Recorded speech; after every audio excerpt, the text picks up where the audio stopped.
ఏంటి గేట్లు తీయట్లేదు? వాడితో కూడా చెప్పుకుందామంటుంటే తీసారు. రండి రండి, ఏమేమి మీరు అటు వెళ్ళండి, మా వారి దగ్గరికి వెళ్ళి వస్తాను నేను.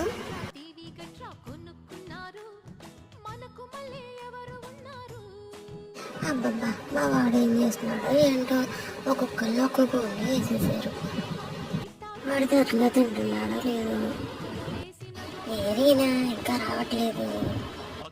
తాడు రాజు రాణికొస్తా